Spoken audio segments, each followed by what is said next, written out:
2 Samuel, capítulo 6, versículo 12. Amém. Quem achou, diga amém. Amém. Não achou, pode acompanhar aqui na frente, não tem importância, se você não tiver com a Bíblia.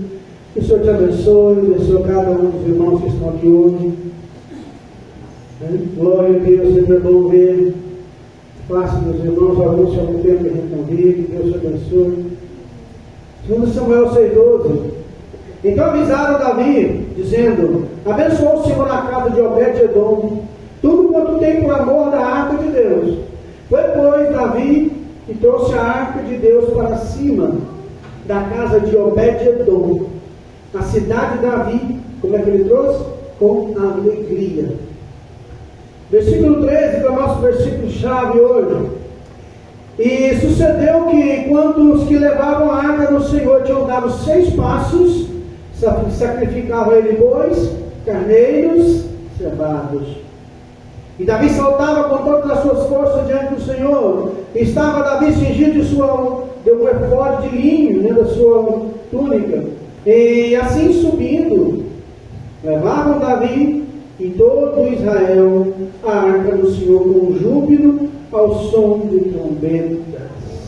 Senhor nosso Deus e Pai, falai conosco, enchei-nos da Tua graça, que nós possamos entender e compreender a Tua palavra, Senhor. Tomar em Tuas mãos e que eu possa transmitir essa mensagem, de maneira que cada um saia daqui com uma mensagem no coração para a sua vida, e que Ele vai levar por toda a sua vida. Meu Deus, que nós possamos sair daqui hoje transformados. O Senhor já falou conosco pelo louvor, através dos louvores, da mensagem, da oração, mas agora eu quero que o Senhor fale conosco mais uma vez pela Tua santa palavra, em nome de Jesus. Sentai-vos, igreja. Irmãos, como servo de Deus, temos deveres e obrigações, não é verdade? Nós temos deveres e obrigações. Eu tenho deveres e obrigações, e você também. Quem aqui consegue ver assim os deveres e obrigações? Deveres e obrigações são pertinentes à nossa fé, não é? A nossa fé é carregada de deveres e obrigação. Irmão, se você serve a Deus e não tem tempo para Deus, você ainda não serve a Deus. Se você serve a Deus de verdade, você vai colocar-se à disposição de Deus com tudo que você tem. Servo de Deus de verdade sempre está à disposição de Deus. O que é servir a Deus? Estar à disposição de Deus. Foi dito aqui que o correto não é aceitar a Cristo, perguntar se Ele aceita, mas o correto mesmo, mais correto ainda, é a pessoa se decidir: olha, eu hoje, Senhor, estou entregando a minha vida para o Senhor, e a partir de hoje eu vou fazer de tudo para me fazer a tua vontade. Quando você aceitou Jesus, você fez, se entregou sua vida para Ele. Quem lembra dos votos do seu casamento aí, levanta a mão. Isso, só minha esposa, graças a Deus, obrigado. Levanta a mão mais alto, não está com vergonha, né? Tem uma hora lá que o ministro, pastor, no meu caso sou padre, né? Eu me casei na igreja católica, mas a pergunta sempre é a mesma. É até que a morte nos separe. Você está disposto a ser fiel na alegria, na tristeza, na saúde, na doença, até que a morte separe? Então eu sabia que essa pergunta tinha que ter feito no altar. É quando a pessoa vai batizar nas águas. Já pensou? Então a nossa fé é carregada de obrigações, de deveres. Então, olha só, isso quer dizer que tudo que eu tenho, tudo que eu sou, é para a glória de Deus. Muitos dizem ter entregado sua vida ao Senhor, mas ele não entregou o seu dinheiro. Ele se converteu, mas a carteira e o bolso dele, não. Porque entreguei minha vida, mas o meu dinheiro não. Irmãos, a minha vida pertence ao Senhor. O meu dinheiro pertence ao Senhor. É ou não é? Você pode dizer glória a Deus? Glória a Deus. Não tem como, irmão, você se converter sem se converter no seu bolso. Eu quero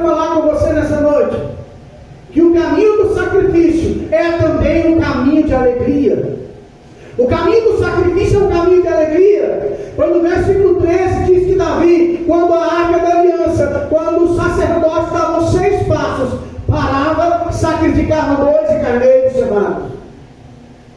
Era de cada 6 passos tinha um culto. E eu vou mostrar isso mais na frente. Então eu preciso entender que eu preciso ter tempo. Eu preciso me dedicar, porque eu tenho que ter tempo para mim, estar na igreja, para servir ao Senhor, para me se colocar à disposição dele em todos os lugares da minha vida. Hoje as pessoas não servem a Deus como na época de Davi. Davi era o rei de Israel. Ele estava tão alegre, mas tão alegre, que ele, Deus abençoe, irmão, que ele foi desprezado pela sua esposa. Porque ele se alegrou tanto e ele esqueceu que ele era rei. Ele pulava e dançava como uma criança de tanta alegria. Quem sabe quando a gente era criança, quando a gente, no dia 25 de Natal, quando a gente abria os presentes de Natal, irmão assim, que principalmente a gente que era menino, que era criança, o sonho da gente era abrir, ter aquela bola de futebol bacana, né? Com aquele carrinho, sonho. Quando você abria, aquilo ali era a alegria do mundo. Davi saltava e glorificava o Senhor, porque ele estava alegre, não era com o presente, mas era com a presença de Deus na sua vida. E Davi tinha prazer de servir ao Senhor. Irmão, você tem prazer em servir a Deus? Você tem prazer em servir ao Senhor? Porque o texto diz que já era tempo de restaurar o culto a Israel. Versículo 3 de capítulo 13, lá de 1 Crônicas 13, versículo 3, diz que na época de Saul, o povo não se valeu da arca do Senhor, né? Tornemos a trazer para nós a arca do nosso Deus, porque não a buscamos nos dias de Saul. Na época de Saul, Saul reinou 40 anos, e praticamente a arca da aliança ficou encostada. Não se valeu da presença de Deus naquela época. Agora Davi, o rei Davi, queria restaurar esse culto, essa adoração, que é o símbolo máximo da adoração a Israel. Não adorar a arca, o máximo da adoração a Deus naquela época. Amém. Então agora o rei Davi estava disposto a fazer o coração do seu povo a se voltar para Deus. Amém. Davi observou que o povo de Deus já não era mais o mesmo, já não cultuava como antes. Então assim, esse povo tem que voltar a servir a Deus como antes. Irmãos, olha, imagine você, como é que você servia a Deus há 10 anos? Como é que era a sua oração? Eu já fui para o monte orar, não ficar 1 hora e não ter conta de falar uma palavra só descia lágrimas e não saía nada. Por quê? Porque era uma outra época, um outro tempo. Irmãos, a tribulação era grande demais, você nem imagina. Mas a nossa adoração era outra, a sua também era diferente. Você tinha mais ânimo para louvar e glorificar ao Senhor. Então cadê aquela irmã, aquele irmão que glorificava como antes? Davi viu que o povo estava perdendo a comunhão com seu Deus, já não se importava com os sacrifícios, já não se importava mais com a arca da aliança. Então ele agora, na primeira tentativa que Davi faz, é 2 Samuel 6:7.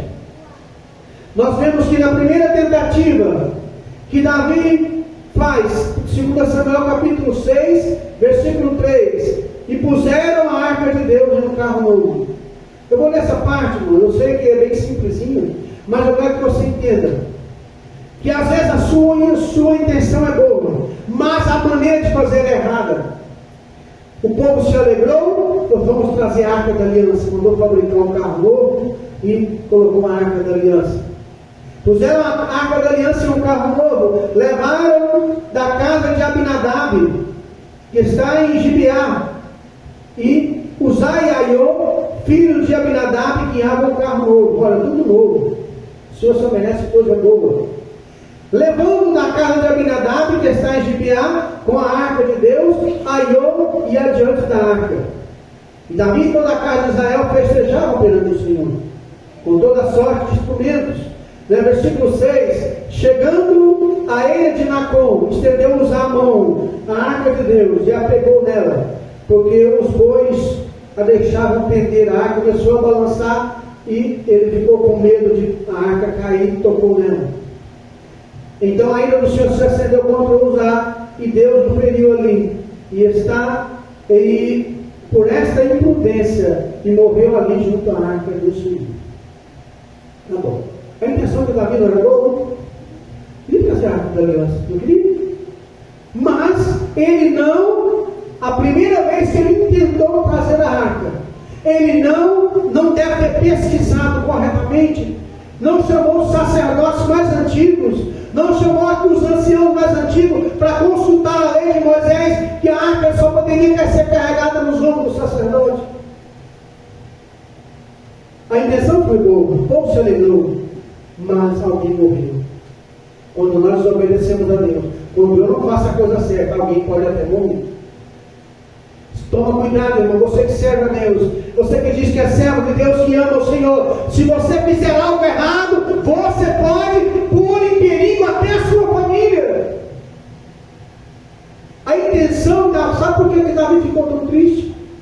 Mandou a arca. No versículo seguinte ele fala: quem vai estar diante do Senhor? E mandou a arca lá para a casa de Obed-edom. Obed-edom era um dos porteiros do templo.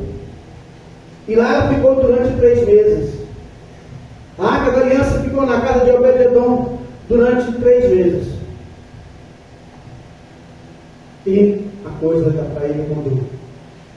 Deus abençoou Obed-edom, segundo Samuel 6:11. E ficou a arca do Senhor na casa de Obed-edom, o giteu, 3 meses. E o Senhor abençoou Obed-edom e toda a sua casa. Irmãos, apenas 3 meses foi o suficiente.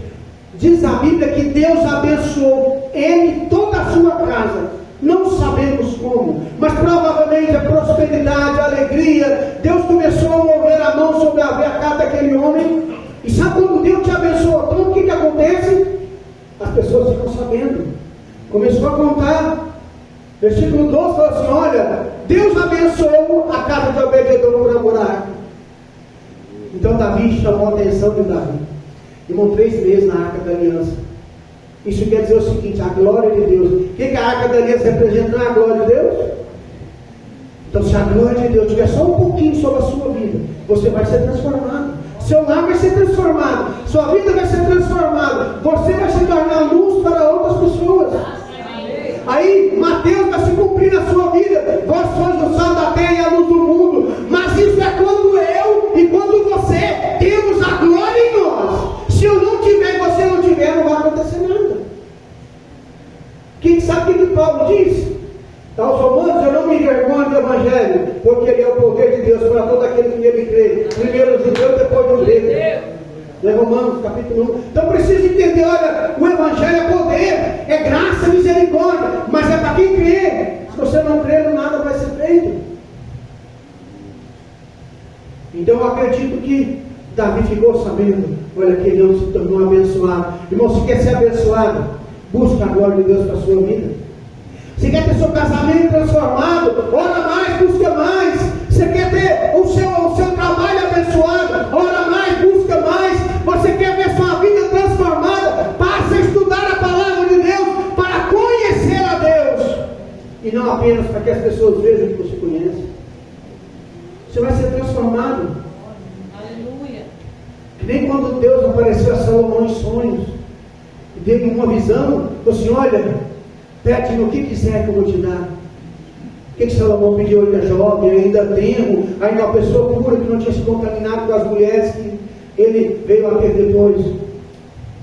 Senhor, eu quero sabedoria para guiar teu povo. Meu pai é um homem sábio, eu quero ser um homem sábio também. Eu quero guiar teu povo com sabedoria. Aleluia. Deus então deu muita sabedoria para ele. Ainda deu mais riqueza. Se você pedir, Deus vai te dar. O problema é que você não está pedindo, você não está orando. E se você não orar, se você não buscar, Deus não vai te dar. Eu posso até orar por você, e eu oro por cada obreiro, cada auxiliar. ora por cada família. Sim? Você irá, diga amém? Amém. Mas a minha oração, a oração da minha esposa, do irmão Jaci, não tem poder como a sua.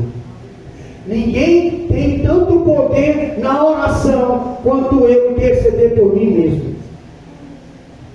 Eu preciso entender, eu preciso dobrar meus joelhos, cara. Eu quero a oração dos outros, quero, mas Deus quer ouvir a minha oração também. Diga, Deus quer ouvir minha oração. Deus quer ouvir minha oração. Deus quer ouvir sua oração. Diga, Deus quer responder minha oração. Deus quer responder minha oração. Agora, fala com Ele.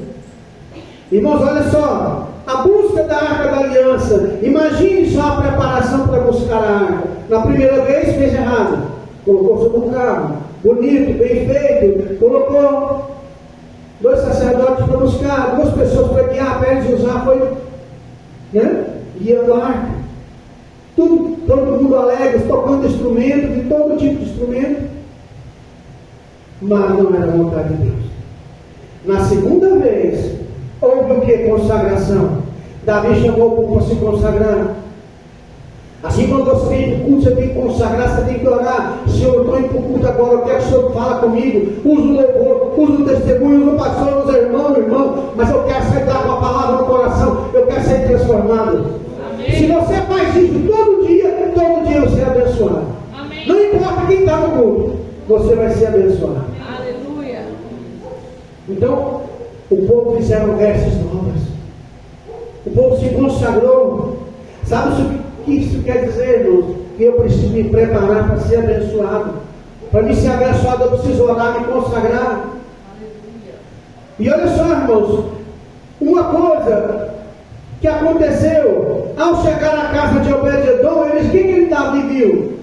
Viu um homem abençoado. Ele era porteiro, mas não diz o texto que Deus abençoou a casa de Obed-edom e toda a sua família? Ele viu um homem abençoado. Quando as pessoas chegarem na sua casa, tem que ver alguém abençoado. Amém. Você que é servo de Deus, você não pode, quando alguém chegar na sua casa, ficar reclamando. Eu te pergunto, servo de Deus pode reclamar? Sim ou não? Não. Não. Servo de Deus faz o quê? Ele ora, ele clama, ele busca. Que a Bíblia diz, está alegre, está triste, ore. A reclamação às vezes é uma tristeza que vem. Eu vou orar, eu vou buscar, mas eu não vou reclamar. Por quê? Porque eu sou um servo de Deus. Quando chegar alguém na sua casa, tem que ver que você é abençoado, irmão. Amém. Tem que ver a bênção de Deus na sua vida. Tem que olhar para você e ver você com a sua esposa. É meu amor, meu bem. Tem que ver você ali é um lar abençoado. É um lar que dá gosto de chegar, né? É um lar onde tem a presença de Deus. É uma casa transformada. Aquele dia foi um dia muito especial na vida de Davi. Davi havia se preparado para este dia. Quando ele intentou buscar pela segunda vez a arca, eu acredito que ele deve ter se questionado de toda forma. E agora fez a coisa certa. Os sacerdotes estavam prontos, mas tinha algo mais importante ainda, irmão. E não está escrito ali, mas nós podemos entender. O que está escrito aí? 2 Samuel 6,13. E sucedeu que quando os sacerdotes davam 6 passos, o que havia? Sacrificaram boi de carneiros cevados. Eu te pergunto, de onde vem esses carneiros de boi cevados? De onde? Davi se preparou, olha, eu vou trazer a arca, e eu agora vou levar o sacerdote, que vai carregar a arca no ombro, e nem Moisés falou. Moisés não pediu, mas eu vou levar sacrifício. Toda vez, quando der 6 passos, eu vou parar e vou oferecer um sacrifício. Irmão, na sua caminhada com Deus, cada passo que você dá um sacrifício. Talvez, um dos hinos mais inspirados foi aquele do Carlos Roberto. Eu nunca mais vai ter um escrever um hino como aquele. Todo dia o pecado dele me chama. Entendeu? Todo dia o pecado dele me chama. Não sei se o autor é ele, mas acredito que é. Então, todo dia ele diz ao pecado que ele chama, mas eu tenho a oportunidade de escolher Deus. Você pode escolher o Senhor. Não tem um dia que o diabo não tenta te tirar da igreja. Não tem um dia que ele fala, para que orar tanto, para que ele abrir tanto. Nós ficamos 2, 3 horas vendo um filme, um jogo, mas nós ficar 2 horas olhando a Bíblia dá trabalho. Não vou nem falar ficar 2 horas orando. Estou sendo franco e claro com você. O caminho do sacrifício é um caminho de alegria. A cada 6 passos, Davi sacrificava. A cada passo da sua vida, lembre-se, Senhor, isso é um sacrifício vivo. Amém? O povo parou para ver aquele acontecimento. Parem. As pessoas têm que ver. O povo parou para dançar na presença de Deus. Amém. Irmãos, o povo de Deus não está dançando mais. O povo de Deus não dança mais na presença de Deus. É salvo alguns dias. Irmãos, a igreja de Manaus é uma igreja muito abençoada. Lá você vê as irmãs pulando e glorificando todo dia. Toda a convenção é assim. Pega os vídeos para você ver. Alguns chegam até a ser engraçados, sabe por quê? As pessoas estão cheias da graça de Deus, eu não quero nem saber. Ele pula, ele ora, ele canta. Sabe por quê, irmão? Ser usado por Deus é a melhor coisa que tem. Amém. O sacrifício que Davi fazia era com prazer. Quando você virar o culto, tem que ser com prazer. Quando você for ofertar, tem que ser com prazer. Quando você for fazer algo para o Senhor, é com prazer. Quer seja do lavar os banheiros, tocar o instrumento ou ministrar, quer seja pregando o evangelho para alguém, você tem que fazer com prazer. Amém. Porque Deus ama esse tipo de comportamento, quando eu faço as coisas com prazer. Irmãos, nós estamos esquecendo que tem um único versículo da Bíblia que é mandamento. Lá em Filipenses 4:4, quando Paulo diz: regozijai-vos sempre no Senhor. Outra vez eu digo regozijai-vos. Ele está perguntando, irmão, você quer se alegrar com o Senhor? É assim que está escrito? Irmão, você quer se alegrar com o Senhor? Não, isso é mandamento. Irmão, regozijai-vos sempre no Senhor. Outra vez eu digo regozijai-vos. Isso é uma frase afirmativa. Quando é uma frase afirmativa, não é uma pergunta. Está afirmando, você tem que se alegrar e pronto. Amém. Servir a Deus é ser alegre. Amém. Servir a Deus é ter uma vida abençoada. E às vezes uma vida abençoada passa por tribulação também. Amém. Mas o crente, ele vai concluindo lá, ele vai passando pela prova e dando glória a Deus. Por quê? Porque ele tem um Deus que tudo pode. Eu li uma frase hoje, de Benjamin Franklin, que resume tudo isso que eu te falei aqui. Não é um versículo bíblico, mas até que poderia ser. Para quem ama, qualquer sacrifício é alegria. Você ouviu essa frase? Benjamin Franklin. Para quem ama, qualquer sacrifício é alegria. Você ama Deus? Qualquer sacrifício é alegria para você. Aleluia. Qualquer coisa é alegria.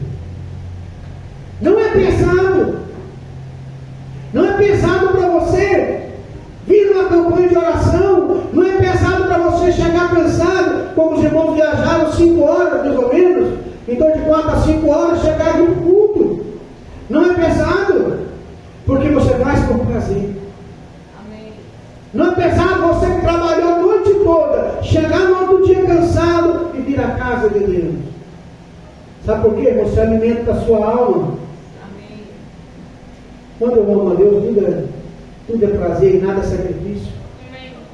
Eu passo a viver uma vida de alegria de servir ao Senhor, alegria de ser chamado servo de Deus, alegria de ter uma família. Olha, eu tenho uma família. Você tem uma família. Você tem alimento todo dia, você tem uma cama para dormir, você tem casa, você tem tudo. Então por que você reclama? Porque ainda não tem o carro que você tem vontade? Porque ainda não tem a casa que você tem vontade? Sabe o que Paulo diz em uma das suas epístolas? Irmão, tendo que comer o que vestir, sejais satisfeito. Tá bom, fica tranquilo. Lá em Hebreus capítulo 13, versículo 5, o Senhor diz: olha, Ele tem dito, de maneira alguma, jamais eu te abandonarei. Isaías 49 diz que na palma da mão tem escrito o seu nome. Deus não esqueceu de você, nem vai esquecer nunca. Amém. Só existe hoje em dia alegria quando as coisas vão bem. Se vai bem no trabalho, está com o bolso cheio, está com a vida financeira arrumada. Essa teologia da prosperidade, irmãos, que diz assim, ó, se você serve a Deus, você tem que ser próspero, abençoado. E usa até termo bíblico para provar isso. Abraão foi rico. Abraão era rico, Jó era rico. Mas estou esquecendo, Daniel não era rico, Daniel era escravo. Sabia que Daniel era escravo? Daniel não era rico, não, Daniel era escravo. Sadraque, Mesaque e Abednego era escravo também. Não sei se eles eram eunucos, mas que era escravo era. E para servir ao rei lá, tinha que ser eunuco, não sei se eles eram. Então muitas pessoas, como Paulo, que foi o homem que mais foi usado por Deus depois de Cristo. Cristo era Deus que se fez carne, mas Paulo depois de Cristo foi o homem mais usado por Deus. A riqueza que ele não deixou. Isso aqui, irmão, mais de 50% do Evangelho do Novo Testamento foi ele que escreveu. Então entenda uma coisa, ser rico, ser próspero, depende de você, da sua fé, do seu trabalho, da sua dedicação, mas ir para o céu também depende de você, do seu trabalho, da sua dedicação, mas única e exclusivamente da sua fidelidade. Eu sei que a salvação, ela é de graça, um dom gratuito. Efésios 2:8, pela graça sois salvos mediante a fé. Isto não vem de vós, é dom de Deus. Não vem de obras para que alguém se glorie. Efésios 2:8 e 9. Então eu preciso entender a fé, a graça, a salvação é de graça, é um presente. Mas para mim ficar com o presente na mão, tem um sacrifício.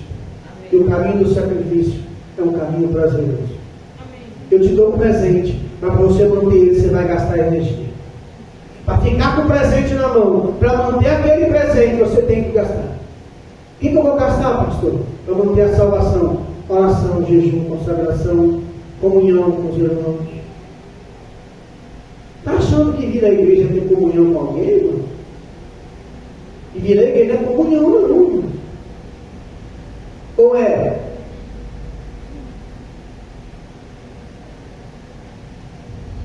Se você vai dar para o Senhor, eu não corre. Isso não é comunhão, não, irmão. Comunhão é eu inteirar com o irmão, saber quais as suas lutas, as suas dificuldades, para mim poder orar por ele e ele orar por mim. Levai as cargas uns dos outros. Como é que eu vou ajudar a levar a sua carga se eu não sei qual é a sua carga? Vai dar um onde carregar ela? Vamos ficar em pé. O caminho do sacrifício é o caminho de alegria.